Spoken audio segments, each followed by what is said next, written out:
We get such a bad rep in this industry that Certainly do. I love it. Yeah. I thrive off that. When people call me an ambulance chaser, I'm like, bring it on.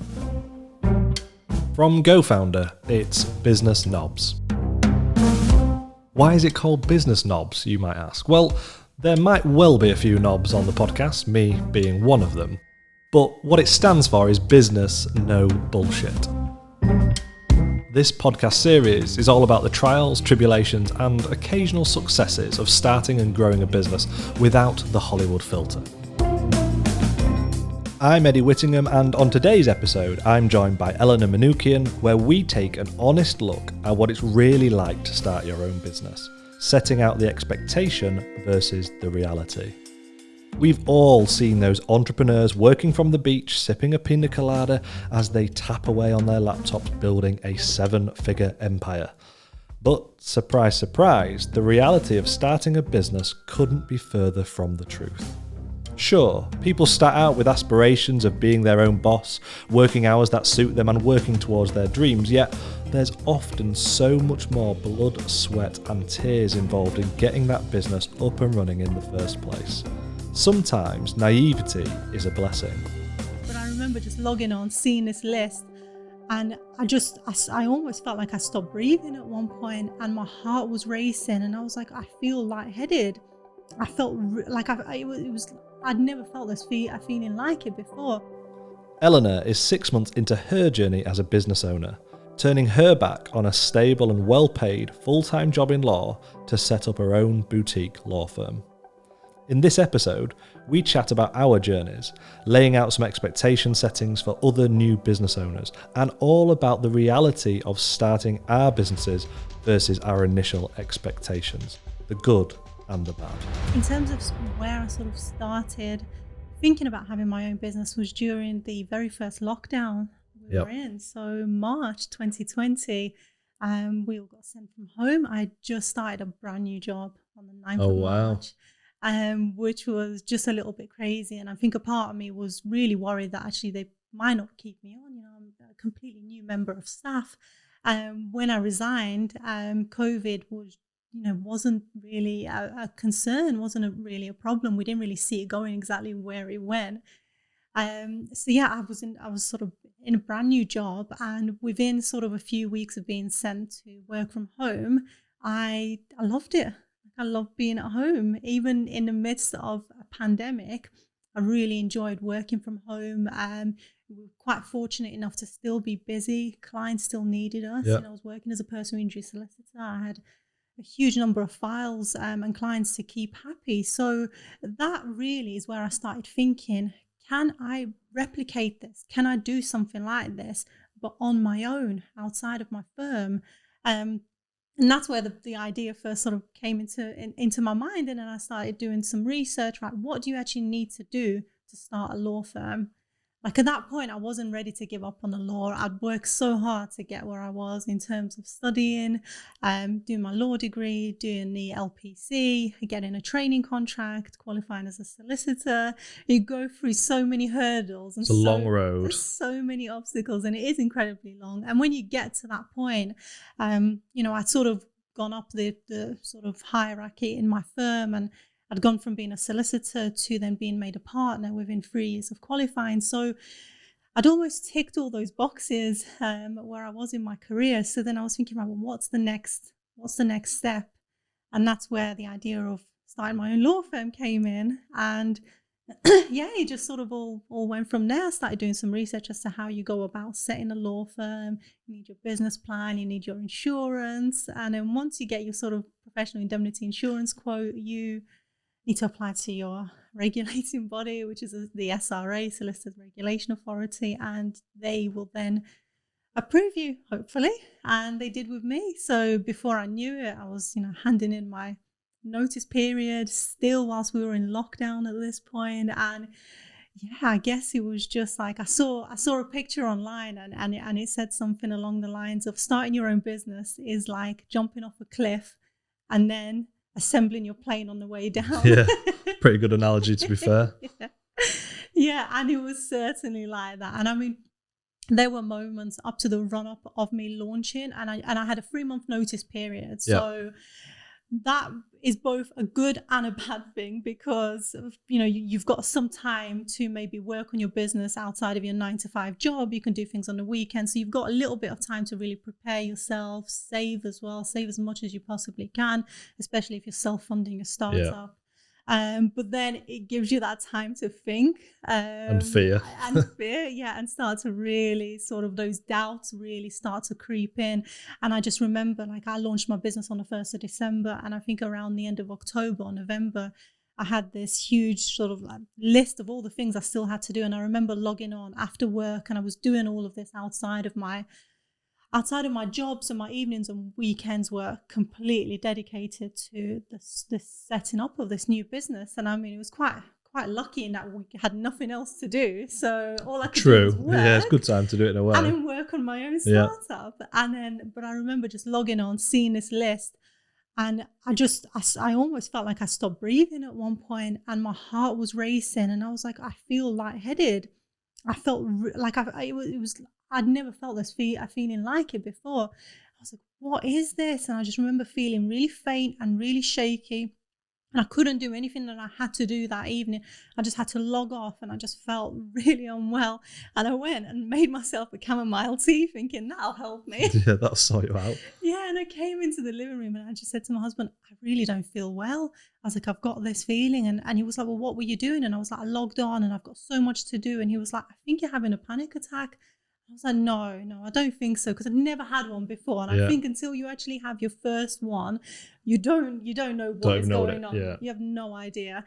And he was like, yeah, I've had them before. And my husband, he suffers with anxiety himself. So he was like, this is like, I think you are having a panic attack. So he's like, you've just got to take it easy. Have an early night, have your tea. If it's going to help you, probably won't. And it didn't. And I just went to bed. And that was really the start of me experiencing some anxiety in my life that I'd never experienced before. Brought on by this idea of starting this business. And I would say that, fast forward 6 months now, and it's the most anxious and overwhelmed I've ever felt in my life. So it's interesting, because people paint the picture that starting your own business, don't get me wrong, everyone knows it's going to be hard, but there's certainly a rise in popularity at the minute to make it sound easier, or, that there's almost like you'll see it on LinkedIn, you're really active on LinkedIn, there's almost like a shame put on 9-to-5 jobs, almost like you should have a side hustle, like you should be doing this and that. But the truth is, like, running a business can have a big effect on you mentally and can give you anxiety. I think what's really interesting from your journey there, obviously solicitor, decent job, partner, decent job. So to then want to set up your own company, as a partner of a law firm, what was your big drive? Other than, I know lockdown, you wanted to work from home and you enjoyed working from home, but what was there deep down that made you really want to go out on your own, I guess? Ultimately, I loved what I do. Like, I love being a personal injury solicitor. We get such a bad rep in this industry that certainly do. I love it. I thrive off that. When people call me an ambulance chaser, I'm like, bring it on. I don't chase any ambulances. If anybody has seen me drive, they know I can't chase a milk float, let alone an ambulance. So I just think, you know what, I'm there to do the best job that I can for my clients. Yep. And there is no feeling like it when you work with somebody who has suffered potentially life-changing injuries, yep, and you help them. And it's not just about the money. It's not about the compensation. It's about getting them the medical treatment they may not have had, yep, because they can't get it on the NHS, for example. Getting them their loss of earnings back because they've had to take time off work. They can't provide for their family. They struggle to pay their bills, their mortgage. Getting them that money, that security. You're putting people's lives back together, and that's incredibly rewarding. Yeah, it's a funny one, isn't it? It's an area that people are quite quick to slate. And I was a police officer before. I've been to many serious road traffic accidents, and it's like there's some bad. It's not it's not a bump in a local car park. It's serious injuries a lot of the time. I think what is interesting from a business perspective that might help you maybe, and you probably enjoy, and I think a sense that you do, is you're in an area where it's so, I don't know, bogged down in a stereotype that it gives you a platform to be able to do something different. And I had that because I was in cybersecurity. and it was so caked in really just very corporate language, very corporate approach, that I thrived on being able to challenge that. And I sense that you've probably got a little bit of that because it's a stereo, people stereotype it quite a lot. It gives you the opportunity to really stamp put a bit of personality on it. They do, yeah, definitely. I think, the sort of what you see in the news and what you see in newspapers and on TV about sort of maybe people of a certain type claiming compensation, whereas that's completely untrue. I've acted for footballers, I've acted for business owners, for company directors who it's not about the money. Yeah. It's about getting their life back together after an accident that importantly wasn't their fault. And that's a really important part where you could be going about your day to day, not expecting to have your life turned upside down. And that's where personal injury solicitors such as myself come in, and we put those pieces back together and we help you along that journey. And people come to me now because they say, actually, it's really refreshing. We know we're going to get a fully qualified solicitor who's going to run our cases, in the best way possible. True, because I suppose from a business perspective, and that maybe perhaps is one of your USPs, is that ordinarily, if I'm involved in an incident, it probably isn't going to go into a fully qualified solicitor. It's probably going to go to, no disrespect, but to a paralegal. And rightly or wrongly, people would rather a solicitor do that. Absolutely. There's definitely some great paralegals out there. You definitely don't have to be qualified to, do a good job, get somebody a really good amount of compensation, but it certainly helps people feel safer. Yeah. And especially where their injuries are more serious. I have clients. It's a perception, isn't it, of how serious it's taken. Absolutely. So we used to have it in the police. It used to be like, if it wasn't the CID investigating it, then that wouldn't be as good as the local bobby. When in reality, that local bobby's probably been in the CID and come back out. But it's perception, isn't it? Yeah, definitely. But it's helped me to get my business to stand out. And I feel really, really passionate about it. Personal injury is all I've ever done. Yeah. From my first ever paralegal job, that was in personal injury. I qualified as a personal injury solicitor, and what made it really enjoyable is that I was actually really, really good at my job. A lot of people really dislike this area of law because it's not easy. It carries that stigma. A lot of people feel quite embarrassed about saying they're a personal injury solicitor. I absolutely love it, and now that I have my own business, I love it even more. Yeah. which is strange, which is a little bit crazy, but actually I'm so proud of it because what's really nice is my clients are now mine. Yeah. And I feel really, you've got a proper relationship with them. I feel really protective and really proud of those relationships because that's not to say that we don't have difficult conversations. We do, because I have clients where I just think, the other side have presented a really good defense. Look, we can't push this any further because it's too risky. And you do have those difficult conversations with your client, but that's just part of being a solicitor. What's added to me now is the fact that I'm also a business owner. And this is where the lines become incredibly blurry. And this is where I find it really, really difficult, really, at this stage where I'm at in my business. Because the truth is at the moment where I am almost 7 months in, that I've actually had to stop, really pull back on taking on new claims and not be as active in advertising for work because the cases have just come in really, really fast. Yeah, so it's a fantastic problem to have, might I add. However, honestly, it's a problem that I could have only dreamed of 3 months ago. But when that problem happens and you maybe haven't prepared as well as you should have because you've been so busy, so crazy trying to get new clients. Well, do you know what? I think any business that goes through that growth like you are doing, hindsight's so easy. You'll look back and go, I could have done this, I could have done that, in terms of like hiring somebody. But it's so difficult in the moment because you've got all the work to do and you've got a day job to do, and you've also got your other day job to do, which is running your business, and they're almost two separate things, really, in a way. So yeah, I think you can be forgiven for not spotting that one. It's hard, isn't it? It's having that foresight, and it creeps up on you. Definitely, massively, but an amazing problem to have. So I think what's interesting for me is how much you clearly love what you do, but then interestingly, at the start of the podcast, you mentioned that it gives you anxiety. And probably it's fair to say probably like the most stressful thing you've done. Absolutely. So where does the love come? Because they're almost two opposites, aren't they? So how can you explain that for me? I wish I could. it's hard to explain, like, why do we do certain things that scare us, that challenge us. And I guess it's because I'm always the type of person that was always looking at what's next.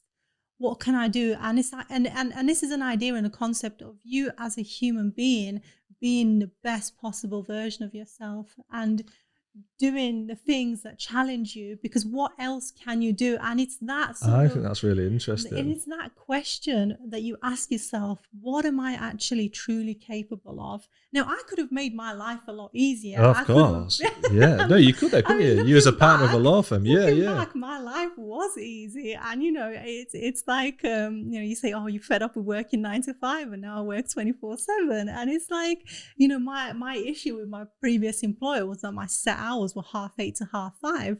Whether you had any work to do, whether you finished your task list, whether you billed all your hours, you still had to be in the office. I was, traveling for miles to get there and back. And I just didn't like any of that. But actually looking back, I would do anything to have a 8:30 to 5:30 exactly. day. Yeah, because you could literally get to 5:30 and you just turn off, don't you? You turn off. Yeah. There is no turning off from your own business. So I think that's really interesting though, because I think that trait, what you've just outlined there, is so common in the people who typically start their business, but more importantly, do well in business. So it's that sort of feeling of, I've achieved something, but what else can I achieve? It's not, I was probably guilty. I didn't really stop and pat myself on the back all that much. I don't really believe in that all that much. I'm always driven by what's next. But it's such an interesting point that it's so easy, I think, to generally just sit back and relax, isn't it? And be content. But I think generally people who start a business then go on to be successful, they can't stop themselves. I've had a lot of people, I sold my business last year and everyone's like, why are you not just chilling out? And it's not that I don't want to. I like chilling out. You can't. I've got, it's not that I need to, my drive now isn't money, for example, but I just want to see what else I can achieve and see what other doors and opportunities open. Some might be good, some might be bad. And it's a desire to keep going, even though you don't need to, or in your case, it's like, even though it's extremely hard, it's that wanting to push yourself all the time. And that's I think what separates people who will do well from those that maybe won't. And it's not a criticism of anyone, not a criticism of anyone, obviously, but it's just that it's an interesting common trait, I think, that a lot of people have when they're going to sort of entrepreneurship. Yeah, absolutely. And I mean, I really now, I respect people in full-time employment 100%. so much, because I think, why do they want this crazy life? Like, they don't, like my husband, for example, he's happy, working his full-time job. And I really, really respect that, because in reality, it's him having that full-time job that is actually really allowing me to have my business, because in all honesty, I'm 6 months in, I'm not drawing at hardly any salary. Yep. I've paid myself like £1,200 in 6 months. Yep. And that's, I'm quite open about that. And what I find is a real shame is a lot of people aren't open about that side of the business. Yeah, they hide it, don't they? They weirdly do. And I had to think about why that is, and it's embarrassment. Yeah. That's what I think it comes down probably. to. Yeah, because do you know, I didn't show that, and I wish I had. Like, my friends and family knew, but publicly I probably didn't. And it was probably because in particularly that first 6-12 months, like, everyone's watching you. Yes. There's an expectation that it's going to happen like that overnight. Yeah. It doesn't, and anyone listening, it doesn't. There's that. Yeah, it's weird. You have this, like, people, I think, have this I guess pressure that they ought to show that they're doing better than they are. Absolutely. When in the reality is, most people who start a decent business, they don't take money out, and that's probably because you are reinvesting that money in the business. And I was very fortunate, like yourself. So my wife was in a full-time job, and we could just get by just on her wages, and that gave me the freedom to learn and make mistakes, because that's the other part of starting a business. It's just learning and making mistakes. But yeah, I think that immediate overnight success thing is overplayed, and the reality is, like you've just said, you are probably, when you start a business, going to draw a very, very, very small amount, if anything, for quite a long time. Yeah, and I had to literally take one of my like salary just because my accountant had put it through without checking with me if I could afford to pay myself. And he was like, oh, well, you might as well take it out. And I was like, I might as well, but I'd have rather not have. And I think what's added to my sort of challenge, I guess, is I'm a no win, no fee solicitor. Yeah, true. Some injury solicitors, and that adds the extra layer of challenge to it, because not only do I have to find a load of clients who have good cases, I then have to win those cases. And it's not just about winning them. Your average personal injury claim, will take, I would say, on a really easy case, 3 months. Shit. On a really difficult case, years, if ever. So you could literally be anywhere between 3 months to 2 years of that is tough. settling a case. So right now, whilst I might say I've got loads of new clients, really good cases, actually I need the time to build those cases up. The insurance companies get 3 months. So cash flow wise is nightmare. Because most businesses like mine, you had a cost of lead and acquisition cost, and then you'd have a sort of period of trying to court them effectively to try and get them over the line. Mm-hmm. Then you'd get them over the line and you'd start the work, but they'd pay you probably 30, 60 days. Obviously, you had short payment terms and they took the piss normally. But with yours, you've got a cost of acquisition, then you've got to win them, then you've got to do at least 6 months work before you even get a chance of getting paid. Yeah, before you get paid. And is there even a delay? Like, say the court case is decided, how long after that is it then you'd get paid? Oh yeah, definitely. There's no, you can't actually even predict a time scale. It's incredibly difficult.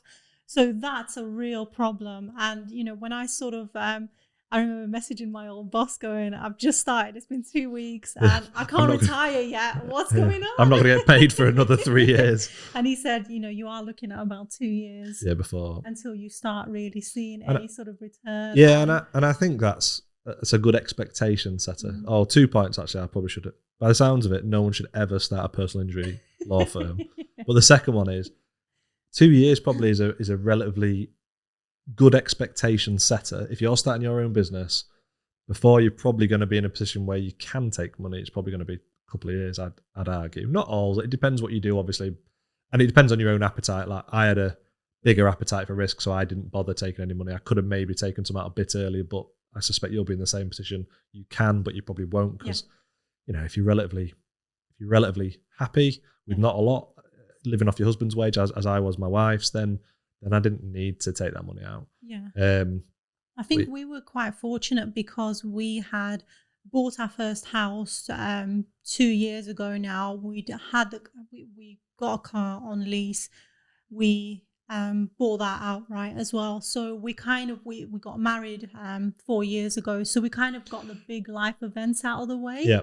So actually now, whatever wage my husband makes, whatever I pay myself, that can sort of go towards us. And I've just made that decision to put that money back in my business. Because even when I pay myself, I only go and buy daft shit for the business. Exactly. It's not even like I spend it on myself.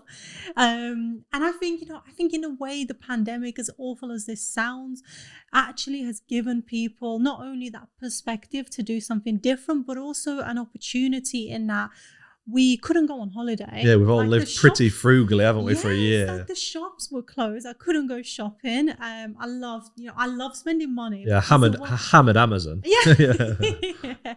Yeah, exactly. So it's like, there's always ways to find you're going to. But you're right. Yeah, I think if you look at how much, like, you're not going out drinking or for meals or all that stuff.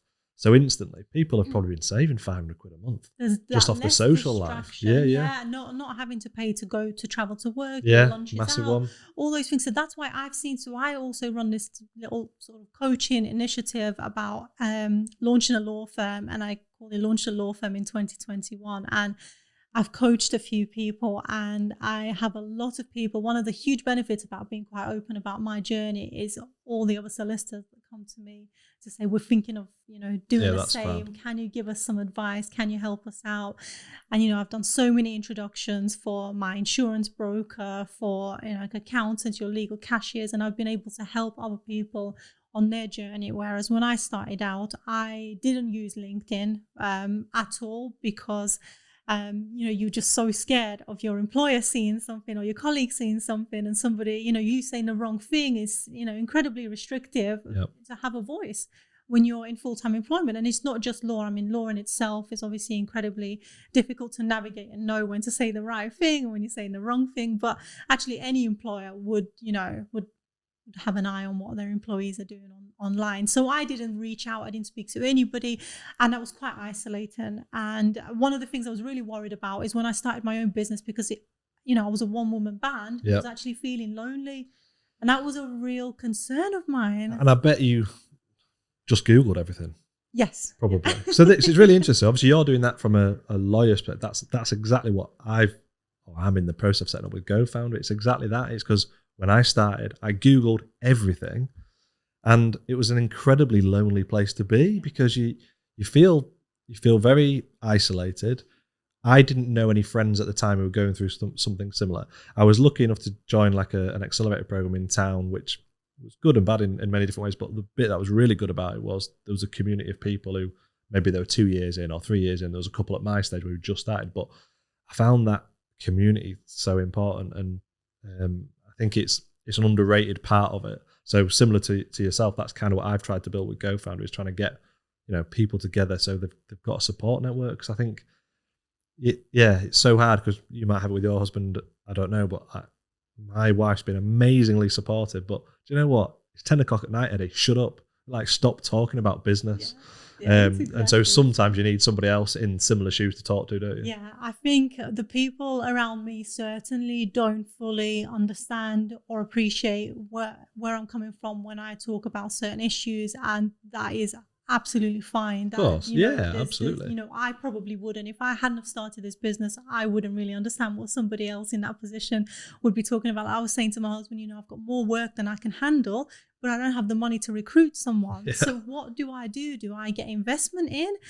Do I sell part of my business? Do I get a partner on board? And he's just like, what are you talking about? He's like, honestly, what do you expect me to say? And I'm like, nothing. I just want you to listen at this stage, and that's really helpful. But there is that element of, right, I need to actually find people that are on that journey maybe, and and help others on that journey. And I've been quite fortunate because I've reached out to a few law firm founders, and they have been incredible just with their advice, just saying, right, give us a call, let's arrange a time to speak, and we'll tell you how we did it. And speaking to them was a breath of fresh air, and it gave me that little, it can be so helpful, can't it? Motivation, and inspiration, and watching their journey. And they'll contact me now going, right, you're 6 months in, what's your plan for the next 6 months? And I'm like, I don't know. Survive.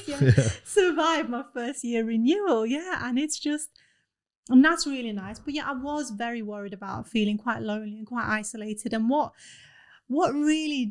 sort of didn't help, and obviously I do credit the pandemic and the position that we were in for certain parts of my business, was actually launching a business in lockdown. Like, I launched it on the 1st of December, and we'd just gone into maybe like, what was our third lockdown? Maybe, And so all I have really ever known is lockdown business life. True, that's interesting. Only in the last few months I've actually started having face-to-face meetings, and the first 4 months of the business I was just sat in my spare bedroom, like just with my computer screen. And that's where I found LinkedIn and that community on there to be invaluable in so many ways.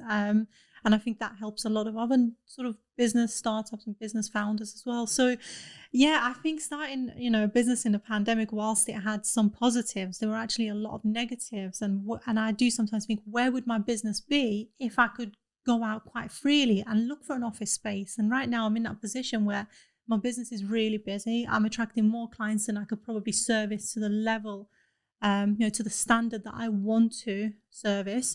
That's why I don't want to take on too many claims, because then I can't give those clients the individual attention that I have set out in my business to do. So, like, how do you recruit someone? I need to recruit my first employee. How do I do that? clueless in that sense. So it's like, what do you do? Recruit someone virtually, remotely? Do you let them work from home? Do you do it at hybrid? And this is it, isn't it? When you start your own business, it's like new challenge after new challenge after new challenge, and that doesn't stop. Yeah. And maybe that's the appeal of it. I don't know. Like, I know, when I first had my first hire, it was like an absolute mess in my head in terms of how do I do it? How much do I pay? What's the process? Do they come into the office however many days, whatever it is? And then you hire your first one and you realize it's not too bad. And then, you might hire your second, third, but then you might have to fire one. And then everything you do is a new challenge. And I suppose that doesn't change. That just continues all the time. You learn something new every single day. What's really cool though, you're at a very, very exciting part of the business, I think. And I'm sure you'll feel it, but you also won't feel it because a bit of dread. But first employee is very exciting. Finding an office space is very exciting. Lots of, really, I guess, definable moments there, like real proper, like photograph moments. The one thing I would say, and this goes to anyone who's starting up, take more photographs. I wish I'd taken more photographs. I've got like a few silly ones of me like opening the first office and things like that, but I probably didn't get enough. And I think you should, because you want 5 years, you'll look back and go, oh shit, I should have had that picture there, or try to mark that occasion a little bit more and just mark those little achievements. That's a really good tip. I mean, I have 1 million pictures of my cat. Yeah, exactly. But that's useless. Yeah. No, that's a real, what is, I think, where a business is so stressful, you almost don't want to document it. Some days you just want them over and done with. Yeah, you do. And, like I used to think that, right, having my own business, I'm never going to get that Sunday evening dread. I'm never going to dread Monday mornings. I'm never going to think about hump day, right? Yeah. That you're never going to look forward to weekends because you see all these quotes, do what you love and you never have to work a day in your life. And I know you still do, because it's your business. And if anything, it's probably more intense. The bit that is very sort of defining is actually you have a lot more excitement. Yes. There's still that element of dread because you've still got to work really, really hard. My dread was where a week could go by and not a lot's happened. So I've not pushed a project on much further, or I've not got much new business, and it'd be like, that's a week I've just wasted. And that was my dread. That was my equivalent of the Sunday night thing. It was almost looking back and going, shit, that was a bad week. Or feeling guilty for not working hard enough, even though you're working. What's that about? You feel incredibly difficult when you're not working all the time. And I think, what adds to that is when you do have family supporting you, you almost feel guilty for not always working because you want to show them. Particularly if you're not taking any money out yet. Yes. Yeah, you do. You have that almost pressure on you where you do feel like you should at least look like you're trying. Just gonna go do a bit of work. It's gonna be on Amazon. And it's that's very sort of, it's unnerving in a lot of ways. And then you get to the point where you just feel exhausted because all you think about is your business, and that's all you talk about, and you probably bore the hell out of a lot of people around. Yeah, it's a real challenge. That balance is really difficult, and I did not find it. That the sort of years I was building my cybersecurity business, I definitely didn't find the balance. I don't think I ever found it really, rightly or wrongly. A lot of people set out on their business. Like I was speaking to one solicitor and he said, yep, in 5 years I want to sell it, and I want to sell it for £10 million. How do you know what you're going to be doing in 5 years? Like, well, you dreaming, that's business, what right? I did, but it was lucky for one to sell it. I've said that a few times on the podcast in various episodes, but there's a big element of luck in that. I didn't set out to sell it. When I first started a business, it was a service-based business, and I found it was quite hard to scale.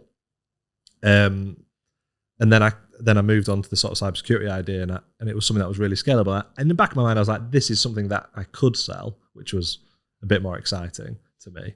But I definitely wasn't planning on selling it when I did. I might have thought eventually I'd like to sell it, but it was never like I'm going to sell it, because I don't necessarily agree with that. I think, you can try and set yourself up to hopefully get a sale at some point, but there's no guarantee.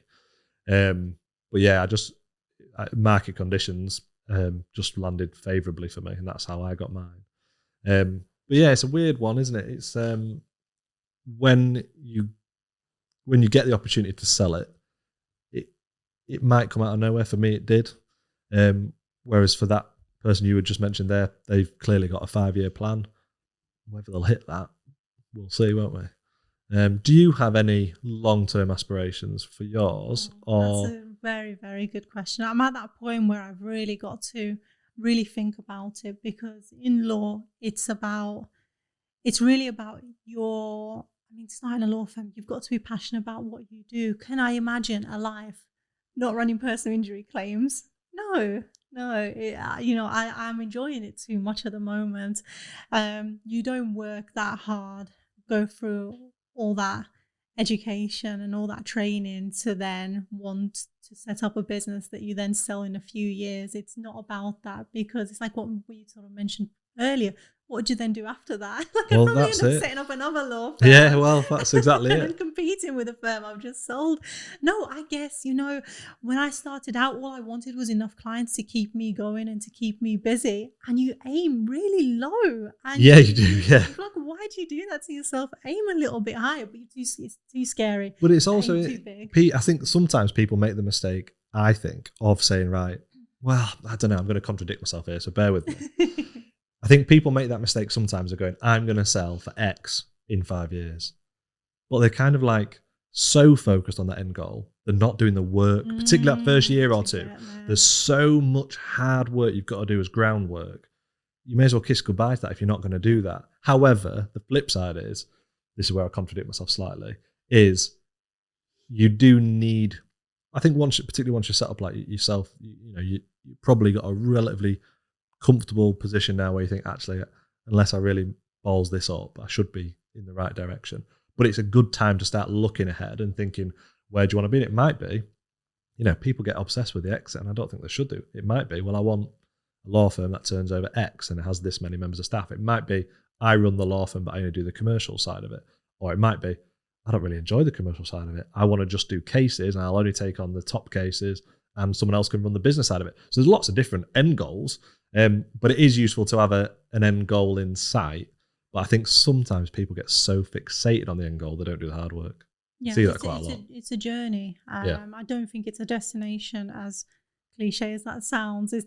Business is Put that on a t-shirt, yeah. Definitely a journey. And I would love to see, my firm is called the Injury Solicitor. I would love to see us have a little office somewhere with about 4 or 5 members of staff, running good cases, winning cases, getting our clients that, the compensation, and seeing really where, I don't have plans to be the next Slayer Gordon. 300 members, 500 members. I just think, I think my head would fall off. But, a small office and a small team, and that would be something that I feel like I would really enjoy. It's not, too far-fetched or too out of reach. No, absolutely not. Unattainable. So that's definitely sort of the vision for the next, I'd say maybe even potentially 6 to 12 months. But that's also really refreshing to hear, because a lot of the time, and I speak to quite a lot of people starting out, and they're all like, I want to be the next Facebook. Yeah. It's like, you're not going to be the next Facebook. Like, be realistic. Like, have a realistic goal. Yeah. You might be underselling yourself there. You could well get there quite quickly and then go, do you know what?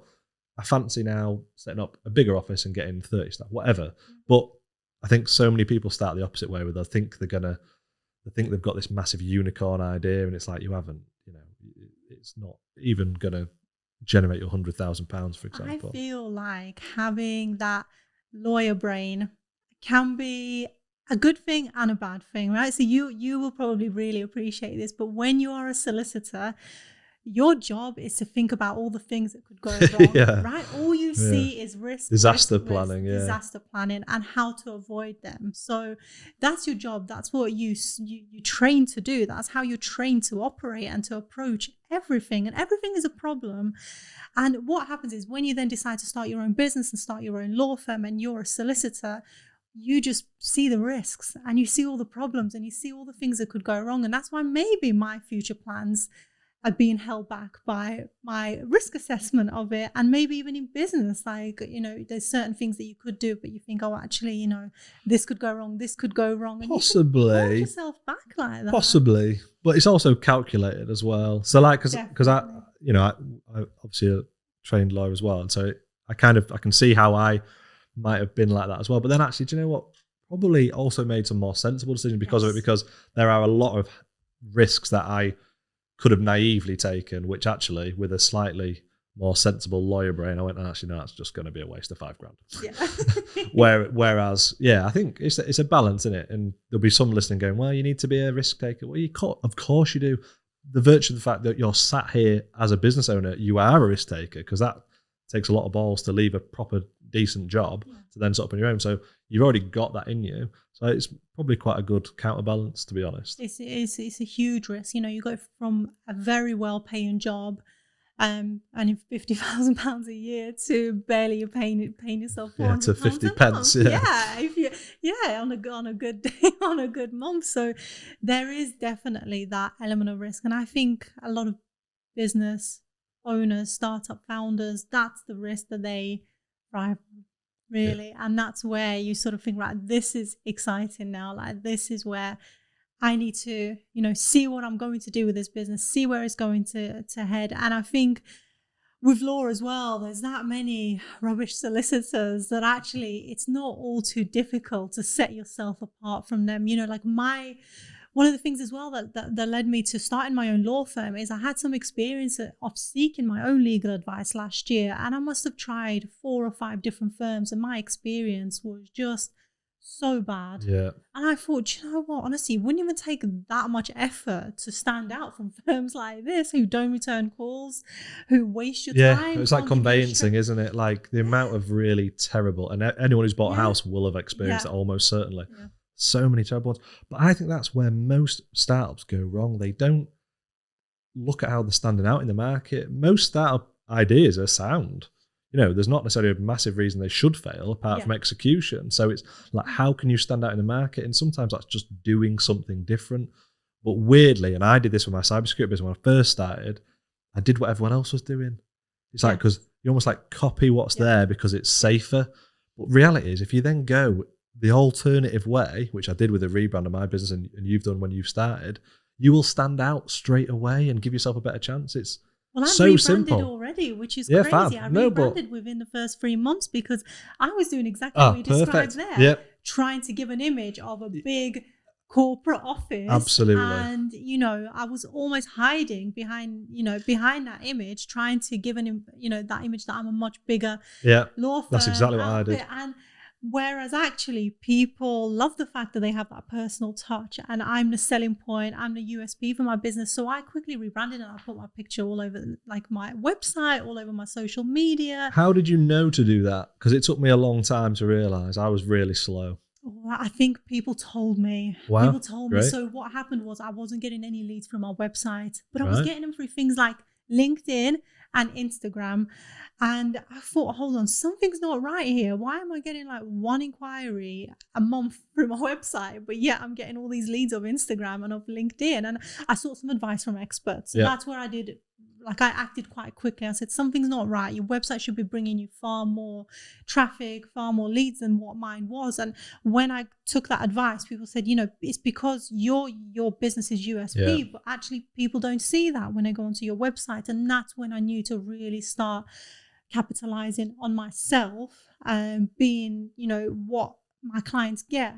But that also comes with its own difficulties, because then when you do hire someone else, you've got that awkward maybe transition moment where you've got to say to your client, look, I know that I'm the face of this business, but actually you might get somebody else dealing with it. But you know what? If I'm going to hire someone, I want that person to be better than me. So they're actually going to get a much better deal. Yeah, well, that's your answer. Exactly. I've just hired someone better than me. So Yeah, so I might be great. You might see me on LinkedIn, you might see me on Instagram, but actually I've got somebody who is far better on maybe the legal side to run your claims. So that's a good answer, isn't it?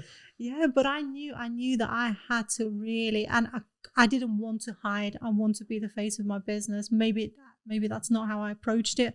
I didn't approach it in the right way, but now I certainly see that.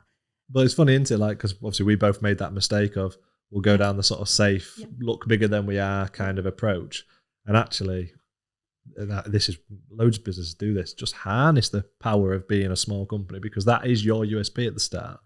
I think it gets harder for businesses when they're 5 years in, when they are established, they've got 5, 10, whatever staff. They can't play the startup card. Yes. They can't play the big corporate card. So they're kind of in that middle ground, and that's when it becomes harder. But so as a startup, use it. That's such a good tool to have and exploit, really. Yeah. And what you just mentioned there about it becoming difficult for firms who have been established for a few years, and that's partly down to the fact that law firms have very little goodwill. Yeah. So when you come to sell a law firm, you will struggle because other than a few laptops and maybe a few current clients, there's nothing else. And that's because law firms don't build goodwill, because they'll service a client, they'll finish a job, and that's it. They don't have things like marketing newsletters or keep in touch with clients. They don't do that. And that's something that I'm really trying to focus on in my business, where, I might drop my client an email 3 months down the line, see how they're getting on, especially if it's, a more serious kind of claim, and maybe Certainly. keep that relationship, keep that open. Maybe, send them some a newsletter if they've signed up to it. Start building that sort of goodwill to your own business to actually be a little bit different. It's a long-term relationship. Yeah, it is a long-term relationship. Because it's like the classic, the conveyancing is a really good example, because you buy your house, you never ever deal with them again, or even speak to them. Yeah, but they probably won't even send you a newsletter. And so when you come to say if you move house, you're like, oh, what was the name of that? Were they all right? Yeah, they were all right. Whereas they're not front of mind, are they? No. Whereas particularly with what you do, hopefully they won't have another accident. But if a friend has a problem, then they'll be like, well, I still speak to. Yeah. And it goes a long way. In personal injury, repeat clients isn't as good as no, you definitely don't want that. But it's word of mouth, isn't it? It's word of mouth. Yeah, absolutely. When my first client, one of my first clients recommended me to his brother-in-law, and then one of his friends, that to me was like the best feeling, because I just thought, this is brilliant. This is what you do. You don't have to spend a penny on marketing. You don't have to, run Google ads. You don't have to do any of that. And you'll do a good job, and your clients will sell your services for you.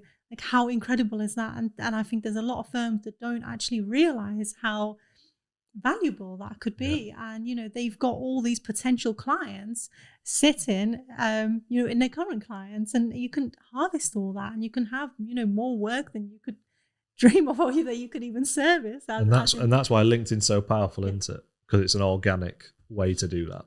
Yeah, absolutely. I think, definitely. But it's, I feel like we sort of sit here and we talk about all these good things, but it's like, there's still everything, you don't want to glamorize it too much. There's still so much hard work that goes into that, because finding clients is just one part of the business. And even though that's incredibly challenging, actually doing the legal work, like drafting some of the documents, starting legal proceedings.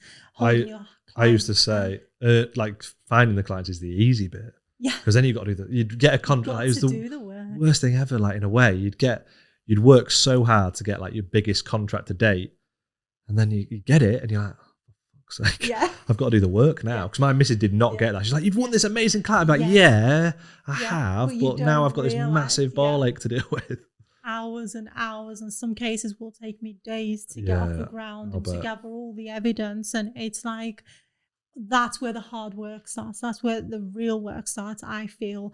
And that's where the real stresses, the real anxieties, and the overwhelm come into play, because you've got to do a really, really good job on that file. Not just any job. You want to do a good job. Your business depends on it. Your reputation depends on it. And also you have that fear of somebody giving you a bad review, or, or I don't know, going out. Like, I've had a few clients cancel their claims with me, and I remember like the first one, and I rang him up, hits and you I was hard, like, doesn't it? please don't go. Like, where are you going? And I was devastated. I was so upset. And then quite recently, this one client turned around and said, actually, we're going to go through our own insurance company. And you know what? That's when I knew I had to change something, because I felt relieved. And that wasn't a feeling that I'd previously felt, a client actually saying they're going to go elsewhere, but I felt relieved because I was so overwhelmed at that point with new inquiries that actually I was going to really struggle to find a time to dedicate. And that's when I thought, you know what, I am holding my own business back at the moment. And that's a really, really difficult thing to admit or to even realize, to say, right, you as an individual, you're actually holding your own business back. And that's when right at the beginning, I realized it quite quickly on the legal cashiering side. So with a law firm, it's like starting a business is difficult. Starting a law firm, I feel, is like even more difficult because you have that added layer of regulation, and the rules that you've got to follow. So it's not just as simple as, taking client money. There are so many rules you've got to follow in that regard. So I got a legal cashier on board. I've got a compliance lady to help me ensure that I am compliant with my duties as a solicitor and a law firm owner. And I outsourced that work, and I felt so relieved knowing that an expert was on board and was going to take care of that side of the business. And I felt like relief, and I felt lighter in myself, and I had a good night's sleep, and I felt there's no point you spending hours and hours and hours trying to figure it out. Like because that's another mistake people make, isn't it? Where they try to do everything themselves. You've got to outsource cleverly. Yes, outsourcing carefully is the right way to do it, and don't be afraid to ask for deals, for discounts. I said to my legal cashier, I can't afford your fees, and he was like, right, we'll do you a deal. We'll start on this, and we'll reevaluate. Yeah, if you don't ask, you don't get. Exactly, absolutely. So, but yeah, it was those little sort of decisions that I made that actually meant that I could concentrate on other things like growing the business, working on claims, trying to settle them, that made that possible. And now I'm in this position where I've got to really think about that again, and what my ideal scenario is. I don't want to be one of those law firm owners that hasn't moved on and doesn't take the pandemic into consideration, or where people want to work. I would love a hybrid office. So a couple of days in, a couple of days out. I don't want to be in an office Monday to Friday. No. And I don't feel like anybody does anymore. Not anymore. No, it's shifted, hasn't it? Yeah, I think if you do, then you're probably in a minority. But, that's perfectly fine, each to their own. But for me, equally, I don't want to just have employees who work remotely and I never see them and I can't supervise them and we can't learn and we can't and you can't collaborate and yeah. It's about the social side as well, isn't it? Exactly. So for me, it's about trying to navigate that sort of next step in a business. But it's just a shame that you've got to pay your employees, right? They're not going to come to work. So, they're not going to come to work for you, and they don't want that life. That's not the instability that your employees want. They want that stable income, that salary, that stable, even the work. Even you've got to give them work. You can't just hire them and not have any cases for them to work on. So it's and then it's just finding the money to pay them. When you're not even paying yourself, when you're going to be the least paid employee in your own business for a very long time. Which is much more common than people think. Yeah. And again, that's because people don't show that side of the business, and maybe they're embarrassed or they're ashamed because their business isn't where they thought it would be, or a lot of people. Or where they want to present it is. Yeah. Absolutely. What do you think your biggest challenge, would you say, since setting up your business compared to maybe what you thought it'd be like? I think it's getting your head around all the things that come with owning a business. There are so many different hats that you have to wear as a business owner. You suddenly, not only are you a solicitor and you have to be an expert and a shit hot expert at what you do to be able to sell your services, but you've also got to suddenly understand marketing, understand websites, understand finance, understand time management, like how do you manage yourself, how all those things. That's, I think, been the greatest challenge, especially if you don't come from a business background. You don't have friends or family who have set up their own businesses. All my friends and family are pretty much in your 9-to-5 employment role. So it's very, very difficult if you're not surrounded with people or you haven't watched people go through that, to then try and navigate it yourself. That's incredibly difficult, and it is the steepest learning curve you could ever put yourself on and go through, because it's like you say, there's no right or wrong answers. Like there are, and I think it can be quite costly. And I think actually having quite a limited budget, like I set my business up on such completely agree.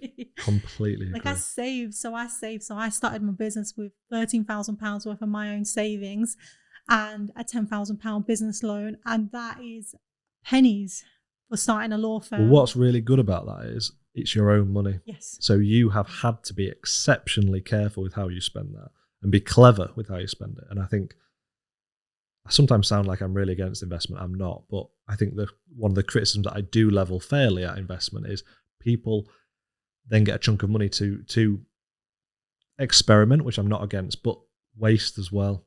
If it's not your own money, you're going to be much freer with it, and you're going to spend money on stupid shit.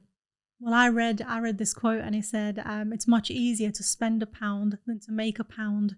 Yeah. And I read that whilst I was setting the business up, and I thought, I need to remember this. I need to print it on a coaster or something, or just to remind myself. But actually, has stuck in my head, and it is incredibly. Yeah, because if you think how hard you earn to get that, say, £1,000 versus, I'll just spend that on some marketing whim of getting my face on a billboard. And that's where it comes down to. Then you have to find a way of making your business work with the limited resources that you've got. And another quote is that when you don't have a lot of resources, you have to be resourceful. Yeah. And that's incredibly true. And that's something that I try and remind myself of, where, I need to update my website. And, I was getting quotes of thousands of pounds. Crazy I don't know money. what it is, whether people just see law firm and see pound signs. And I think they see startup and see pound signs. Yes, possibly. And a law firm startup. And then they quote you a ridiculous amount.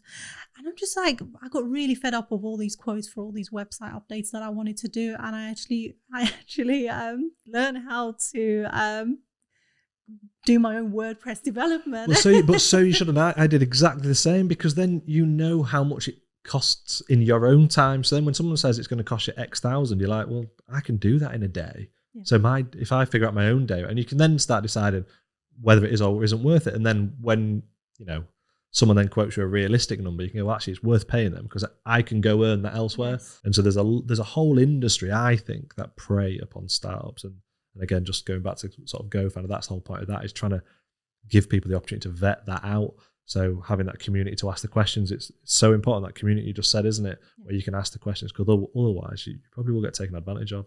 Yeah, and I think a lot of people do, and I don't know whether that's possibly the downfall of a lot of new businesses, where they're sold this dream by companies whose job is to try and sell this this idea, and actually it's not going to convert into clients. And I see people, and I see law firm founders falling for it, spending £500 on an article or a blog that they could write themselves for free in an hour or two. And I just think, what's going on? Like, at some point somebody sold you this and you thought, this is a great idea, but actually it's finding your way, sifting your way through all that noise to concentrate on your end goal, and that's to find clients. And there are far cheaper, far easier ways than spending tens of thousands of pounds on something that might or might not work. That's Elena Manukyan, founder of the Injury Solicitor. It's funny how our perception of what's ahead is so often very different to what's actually entailed. But in the case of starting a business, maybe that's not always a bad thing. If people really knew how hard it was to start their first business, how many might not ever make that first jump? I don't know about you, but I find it so refreshing to hear people talk about the truth behind entrepreneurship, and it's something we should all do more of. So is there something in your journey you've been hiding, or perhaps you're just thinking of starting out yourself? What truths might you be able to shine a light on to work in your advantage whilst you're starting out? Thanks so much for listening to this episode. You can subscribe wherever you get your podcast, and you can also find out more about how we're helping businesses get started without the bullshit over at gofounder.com. A special thanks to Eleanor and, of course, to you for listening to Business Knobs from GoFounder.